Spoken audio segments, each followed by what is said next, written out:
Bom, a tipicidade da competência é um critério que define sobre a distribuição do processo. E aí existem alguns critérios, e são eles 5, em razão da pessoa, que analisa muito a questão da adequação subjetiva. Vale aqui abrir um parênteses, que adequação subjetiva, adequação, né, em geral, são 3 tipos, mas vamos falar especificamente sobre 2 aqui também, é um subprincípio do devido processo legal. E aqui, falando sobre a tipicidade, se trata onde o processo irá correr, o processo irá tramitar.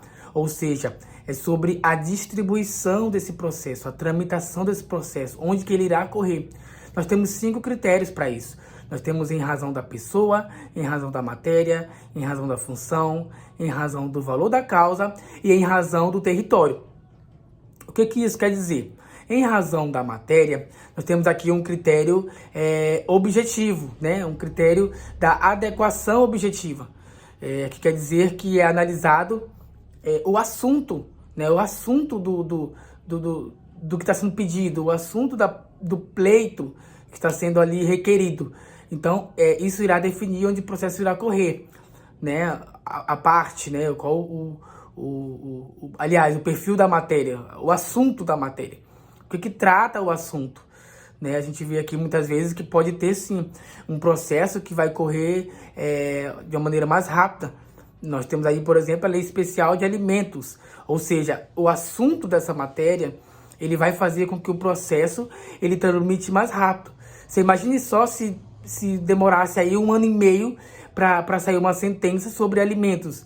Ou seja, a criança, né, entre aspas, iria passar fome por conta da demora do judiciário. Então, esse processo, em razão dessa matéria, em razão desse assunto que é alimentos, né, ou seja, conhecido como pensão alimentícia, isso vai definir. O segundo caso, em razão da parte, que é um critério mais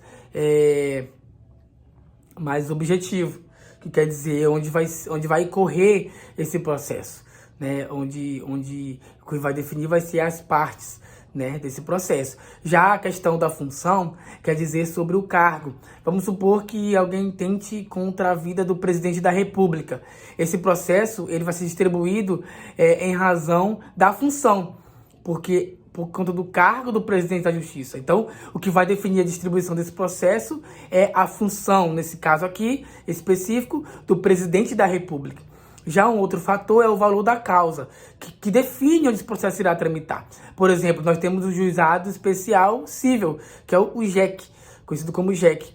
Segundo a Lei 9.099 de 95, estipula que pode correr nesse juizado especial uma ação que tenha como pretensão até 40 salários mínimos. Então, isso quer dizer que até 40 salários mínimos, o juiz ele é competente para julgar causas nesse sentido. Agora, vamos supor que a pessoa protocole lá a ação, a petição inicial, e aí o processo começa a correr, e aí no final, com juros, mora e tudo mais, correção monetária, esse processo ultrapasse o valor, né, de 40 salários mínimos. Ou seja, o juiz aqui ele já passa a ser incompetente. Por quê? Porque a competência dele é até 40 salários mínimos. 40 salários mínimos. Então, o que isso quer dizer?